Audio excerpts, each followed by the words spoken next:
नाज़रीन, गली के गुंडे बदमाश ओबाश लड़के रात की तारीकी में इन फैमिली के घर आते हैं, दरवाज़ा खटखटाते हैं, तोड़ते हैं, अंदर जाके इस फैमिली को ज़दोकोब करते हैं, बाहर लेके आते हैं और इस बुजुर्ग बाप के सामने इस बेटी के कपड़े फाड़े जाते हैं। इन्होंने ये डकैती ये गन पॉइंट पे लोगों से चीजें छीनते थे, ठीक है। ये इनके घर से पिस्टल वगैरह बरामद हुए, इनके घर से मोटरसाइकिल बरामद हुई, साथ वाली पुली के नीचे से इन्होंने 4-5 मोटरसाइकिल निकली, जिसकी वजह से सबसे ज्यादा थाने में इन पे पर्चा हुआ और इनको लगता है कि शायद शिकायत मेरे भाइयों ने की है, जबकि ऐसा बिल्कुल भी नहीं है। तो जबरदस्ती पापा को खींच के लेके गए गली में इस मकसद से कि जब बाप जाएगा तो पीछे इनके बेटे जरूर आएंगे, और इसी तरह हुआ। वो मेरे बाबा को लेके गए, पीछे मेरे भाई देखने गए हैं तो उन्होंने वहां पे पकड़ के मारना शुरू कर दिया है।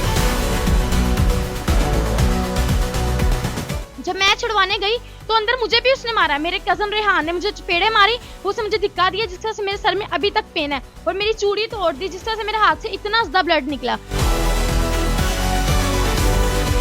बेटी के सामने आपको मार रहे थे, तब आपके दिल पे क्या कैफियत? मेरी तो आग बल रही थी। क्या कहते हैं, आपको उठा लें? बिल्कुल, मैं मरीम नवाज साहिबा से सिर्फ एक ही अपील करूंगी कि मेरी इज्जत महफूज नहीं है। वो गुंडे मुझे दाग दाग कर देंगे, मुझे घर से उठा लेंगे, हम लोग क्या करेंगे? इंसाफ चाहिए, सिर्फ इंसाफ चाहिए। ये ऐसे लोगों को जेल में डालें, इनकी इस मुआशरे में कोई जगह नहीं है। ये बच्ची 18 साल इसकी उम्र है, ओबाश लड़के इसको कहते हैं कि एकेडमी जाओगी तो हम तुम्हें रास्ते से उठा लेंगे। छोटे छोटे बच्चे इस खातून के रो रही है कि मेरे बच्चों को तहफ़्फ़ुज़ दिया जाए। बुजुर्ग वालिद है जो मजदूरी करता है, वो कहता है मैं थाने कचहरी जाऊं या बच्चों का रिस्क कमाऊं, बच्चों की हिफाजत करूं।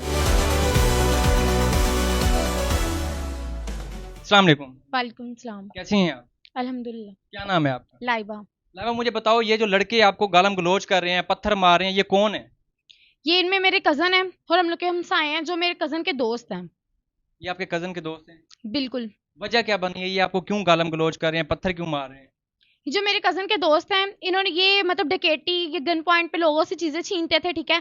ये इनके घर से पिस्टल वगैरह बरामद हुए, इनके घर से मोटरसाइकिल बरामद हुई, साथ वाली पुली के नीचे से इन्होंने 4-5 मोटरसाइकिल निकली, जिसकी वजह से सबसे ज्यादा थाने में इन पे पर्चा हुआ और इनको लगता है कि शायद शिकायत मेरे भाइयों ने की है, जबकि ऐसा बिल्कुल भी नहीं है।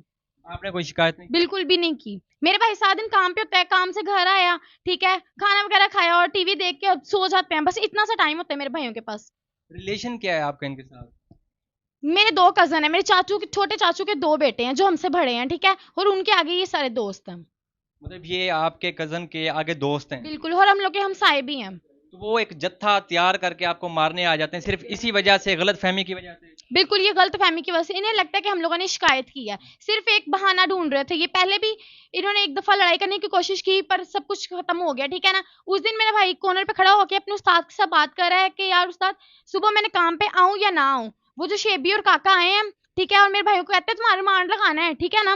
मेरा भाई ने कहा यार कोई बात हुई है, तुम मुझे बताओ। नहीं, तेरा रिमांड लगवाना है। पास 2-3 और लोग खड़े हैं, उन्होंने मना किया कि यार उसने तुम्हें कुछ कहा भी नहीं है, क्यों लड़ रहे हो। इतनी भी बात हुई है, उसने मेरे भाई को आके मुक्का मारा है, ठीक है, और मारने शुरू हो गए हैं। इतनी बात हुई है, लोगों ने छुड़वाया है, तो उसने पापा को बताया, तो पापा जब गए हैं ना तो उन्हें वो वापस मारने फिर आ रहे थे। पापा को देख के वो वापस सारे कजन 3-4 कजन थे तब वो मुड़ गए हैं। इतनी बात हुई है, 10 मिनट बाद फिर भी मेरा भाई ने दोबारा कॉल की, वहीं पे जाके खड़ा हो गया।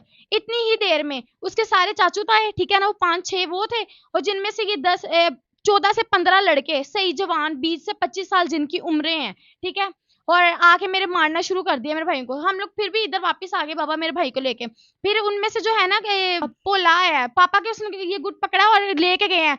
पापा कहते हैं यार थे गल मुकाओ। नहीं नहीं, इसी तरह लड़ना ही लड़ना है। पापा कहते गल मुकाना ली तुसी करो। वो जबरदस्ती पापा को खींच के लेके गए गली में इस मकसद से कि जब बाप जाएगा तो पीछे इनके बेटे जरूर आएंगे, और इसी तरह हुआ। वो मेरे बाबा को लेके गए, पीछे मेरे भाई देखने गए हैं तो उन्होंने वहां पे पकड़ के मारना शुरू कर दिया है, जिसकी वजह से जिसके अंदर मेरे कजनों को चाहिए से छुड़वाना। उसके वो दोस्त थे, हम उनके कजन है, ठीक है ना, मैं उसकी बहन हूँ, उसके भाई हैं। उन्होंने हमें छुड़वाया नहीं, बकायदा उन्होंने मेरे भाइयों को उनके साथ मिलकर मेरे भाइयों को मारा, ठीक है ना। जब मैं छुड़वाने गई तो अंदर मुझे भी उसने मारा। मेरे कजन रेहान ने मुझे चपेड़े मारी, उसने मुझे धिक्का दिया जिस तरह से मेरे सर में अभी तक पेन है, और मेरी चूड़ी तोड़ दी जिस तरह से मेरे हाथ से इतना ज्यादा ब्लड निकला। हम लोग का मेडिकल भी हुआ है, ठीक है ना। और वो जो अंकल मोटा पप्पली सारे पकड़ के मेरे भाइयों को मारने शुरू हो गए। मेरे इस भाई का कान अंदर से फट गया, कान पर फटने का जो पर्दा है ना कान का, उसका फटने का भी खतरा था, डॉक्टर ने कहा है, ठीक है ना। इन्हें जरा एहसास नहीं हुआ, तो उसके बाद सब ये मारना शुरू हो गया है। इनका मतलब अभी तक जी नहीं भरा, इतना मारा कि मेरे भाई के अभी तक पीछे कमर पे इतने नील पड़े हुए हैं, अभी तक उसकी स्वेलिंग नहीं जा रही। दोनों भाई 2-3 दिन से मेडिसिन खा रहे हैं। हम लोगों ने 15 पे कॉल की, 15 वालों ने कोई हमें रिस्पॉन्स नहीं दिया, ठीक है ना। हमने 3-4 दफा मिलाई, एक दफा भी पुलिस नहीं आई, उन्होंने एक दफा नहीं पूछा कि हुआ क्या है, क्या नहीं किया, अगला बंदा मर जाएगा तब ये पुलिस आएगी। आजकल की महकमा क्यों बनाया गया है? हम लोग की सेफ्टी के लिए बनाया गया है, और आजकल ये कुछ नहीं कर रही, थानों में बैठ जाते हैं, रिश्वत चल रही है और कुछ भी नहीं यहाँ पे चल रहा। जब आपकी बेटी के सामने आपको वो मार रहे थे, तब आपके दिल पे क्या कैफियत थी? मेरे ते अग बल रही सी, दिल कट रहा सी, फिर साडा की बने दा, बच्चे ने छोटे छोटे ने, इन्हां कोई मसला बन गया। मेरी रक्शे दी ड्राइवर दी किन्नी कोई औकात है, जां मेरी किन्नी कोई अहमियत है, किन्नी कोई आमदन हैगी है, मैं कित्थे किते पेट भरां दा जां मैं थाने कचहरियां लावां दा, मैं किस तरीके नाल अपने बच्चे नूं कंट्रोल लिया। ਤੁਸੀਂ ਕੀ ਕੰਮ ਕਰਦੇ ਹੋ? मैं रक्शा ड्राइवर हूँ। रक्षा चलाते हैं, नाज़रीन इनके वालिद है, बुजुर्ग हैं, रक्षा चलाएं या अपने बच्चों को प्रोटेक्शन दें, उनकी हिफाजत करें, ओबाश लड़कों का मुकाबला करें, थाने कचहरी जाएं, क्या करें? एक बुजुर्ग, एक मजदूर बंदा क्या कर सकता है? वालदा बार बार रो रही है, वालदा से भी जानने की कोशिश करते हैं कि वो क्या कहती हैं इस बारे में। अस्सलाम वालेकुम। वालेकुम सलाम। बार बार रोई जा रही हैं, क्या वजह बनती है? रो इस वास्ते रही हैं, मेरे बच्चे छोटे ने, एक 14-15 साल ਦਾ, 17 ਸਾਲ ਦਾ, बेटी 19 ਸਾਲ ਦੀ ਹੈ। ਇਹ ਜਾਂਦੀ ਸਕੂਲ, ਇਹਨੂੰ ਹੀ ਰਾਸਾ, ਉਹ ਬੱਚੇ ਕੰਮ ਤੇ ਜਾਂਦੇ ਨੇ। ਇੱਕ ਮੇਰਾ ਬੇਟਾ ਹੈਗਾ 22-23 ਸਾਲ ਦਾ, ਦਿਮਾਗ ਤੋਂ ਨਾਰਮਲ ਹੈਗਾ। ਮੈਨੂੰ ਹੁੰਦਾ ਔਰ ਮੇਰੇ ਬੱਚਿਆਂ ਦੀ ਇੱਕ 5 ਸਾਲ ਦੀ, ਉਹ ਵੀ ਸਕੂਲ ਜਾਂਦੀ। ਜਦੋਂ ਉਹ ਕਹਿੰਦੇ ਨਾ ਵੀ ਤੇਰੀ ਬੱਚਿਆਂ ਦਾ ਧਿਆਨ ਕਰ, ਠੀਕ ਹੈ ਨਾ, ਅਸੀਂ ਇਹਨਾਂ ਨੂੰ ਵੀ ਚੁੱਕ ਲੈਣਾ, ਬੱਚੇ ਕੰਮ ਦੇ, ਇਹਨਾਂ ਨਾਲ ਕੋਈ ਅਬੀ ਨਬੀ ਹੋ ਜਾ ਕੇ ਤੇ ਮੈਂ ਜ਼ਿੰਦਾ ਸਾਹ ਮਰ ਜਾਵਾਂਗੀ। ਮੈਨੂੰ ਇਸ ਗੱਲ ਦੀ ਤਕਲੀਫ ਹੈ, ਮੈਂ ਕਹਿੰਦੀ ਮੈਨੂੰ ਹਿਫਾਜ਼ਤ ਦਿੱਤੀ। वो गुंडे क्या कहते हैं कि आपकी बेटियों को उठा ले? ਬੇਟੀਆਂ ਕੋ ਉਠਾ ਲਾਂਗੇ ਔਰ ਤੁਹਾਡੇ ਅਜੇ ਮੁੰਡਿਆਂ ਨੇ ਇਹਨਾਂ ਦਾ ਇਲਾਜ ਕਰ ਲੈਨੇ ਆ। ਰਿਮਾਂਡ ਕਹਿੰਦੇ, ਮੈਨੂੰ ਤੇ ਵੀ ਨਹੀਂ ਪਤਾ ਰਿਮਾਂਡ ਕੀ ਚੀਜ਼ ਹੁੰਦੀ साहब। क्या कहते हैं आपको उठा लेंगे? बिल्कुल, उस दिन अगले दिन हम लोगों ने कहा हम इन पे एफआईआर करवाएंगे 4 बजे, ठीक है ना। हम लोग गए हैं, तब एफआईआर नहीं हुई। उससे पहले रात को फिर ये गए हैं, बाबा लोग गए हैं, उन्होंने उन सबको बुलाया, उन्होंने मिन्नतें तरले किए बाबा की, कभी दाढ़ी चिट्टी को हाथ लगाएं, कभी पाँव को हाथ लगाएं, कभी मेरा चाचू मिन्नतें तरले कर लें, ठीक है ना। बाबा ने कहा नहीं, हमने एफआईआर ही करवानी है। इन्होंने बेटी पे हाथ उठाया, इन्होंने बेटे को मारा है, इतने लोग थे, इन्हें जरा शर्म नहीं आई, ठीक है ना। तो इन्होंने मेरी अम्मी के पाँव पकड़े, अम्मी ने कहा चलो कोई बात नहीं, छोटा भाई है, देवर भी भाई होता है ना, ठीक है ना। अम्मी ने कहा कोई बात नहीं, ठीक है, वो हमसाए हैं, चलो जहाँ कोई नहीं पहुंचना सबसे पहले हमसाए और यही पहुंचते हैं। अम्मी ने कहा चलो कोई बात, अल्लाह के वास्ते माफ कर देते हैं। अभी वहां पे वो माफी चल रही है, अभी माफ भी नहीं किया। मेरे कजन और वो जो उनके दोस्त सारे गली में चक्कर लगा के विलिंग करते हुए हमें कह रहे तुम लोग को रिमांड लगवाना है, तुम लोग को उठवाना है, तुम लोग को बताएंगे कि होता क्या है, मतलब बदमाशी, इस तरह की हम लोग को बातें भी कर रहे थे। यूनिफॉर्म में आप यहाँ पे आई हैं, पढ़ती हैं? जी मैं स्टडी करती हूँ, 2nd ईयर में हूँ।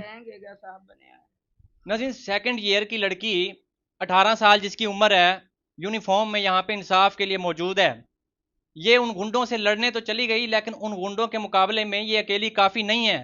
इसके लिए इंसाफ चाहिए होगा। अगर इनको आप इंसाफ देना चाहते हैं तो ये यहाँ पे मौजूद हैं, ये इंसाफ के लिए आई हैं। ये सब्जादार थाने में जाती हैं, इनको इंसाफ नहीं मिलता। ASI गुलाम हुसैन कहता है कल सुनेंगे, कल सुनेंगे, कल सुनेंगे, और इस तरह करते करते आज इनका तीसरा दिन है और ये परेशान हाल है। क्या कहना चाहोगी मरियम नवाज से, क्या अपील करोगी? मैं मरियम नवाज साहिबा से सिर्फ एक ही अपील करूंगी। आप कहती है ना कि वुमेन आपकी रेड लाइन है, वुमेन की रेड लाइन का मतलब ये है कि आज हम बिस्त हो रहे हैं, हम अपने घरों में महफूज नहीं है। हम कॉलेज से, हम लोग को कितना सफर है, कॉलेज से सिर्फ घर तक का सफर है, हम महफूज नहीं है। मेरी छोटी सी बहन है, अल्लाह ना करे कुछ कर दे तो हम लोग क्या करेंगे? कुछ भी नहीं। क्या आप लोग तब एक्शन पुलिस लेगी जब हम लोग को कोई, अल्लाह ना करे किसी को कुछ हो जाएगा, हम पूरी जिंदगी क्या करेंगे? हम पछतावा करेंगे। इनका क्या जाना है, ये कुछ भी, इनका कोई कुछ भी नहीं जाना। मैं मरियम नवाज साहिबा से सिर्फ एक ही अपील करूंगी कि मेरी इज्जत महफूज नहीं है, वो गुंडे मुझे दाग दाग कर देंगे, मुझे घर से उठा लेंगे, हम लोग क्या करेंगे? ये सीसीडी का दौर चल रहा है, आजकल की औरत की इज्जत महफूज नहीं है, जहाँ पे इतनों को इंसाफ मिला कि हम लोग को इंसाफ नहीं मिलेगा आज। बिल्कुल मरियम नवाज साहिबा, ये आज आपसे अपील कर रही हैं कि इनको इंसाफ दें। ये इंसाफ के लिए ये फैमिली यहाँ पे मौजूद है और इंसाफ के लिए आपसे बार बार अपील कर रही है, हाथ जोड़ के अपील कर रही है। ये बच्ची 18 साल इसकी उम्र है, ओबाश लड़के इसको कहते हैं कि एकेडमी जाओगी तो हम तुम्हें रास्ते से उठा लेंगे। छोटे छोटे बच्चे इस खातून के, रो रही है कि मेरे बच्चों को तहफ़्फ़ुज़ दिया जाए। बुजुर्ग वालिद है जो मजदूरी करता है, वो कहता है मैं थाने कचहरी जाऊं या बच्चों का रिस्क माऊं, बच्चों की हिफाजत करूं। मरीम नवाज साहबा, ये वीडियो आप तक पहुंचेगी तो आपने इनके लिए इंसाफ ज़रूर करना है। मुझे इजाज़त नहीं, इस उम्मीद इस यकीन के साथ कि आप इनके साथ इंसाफ करेंगे। मुलाकात होती है नई वीडियो में। अल्लाह निगहबान।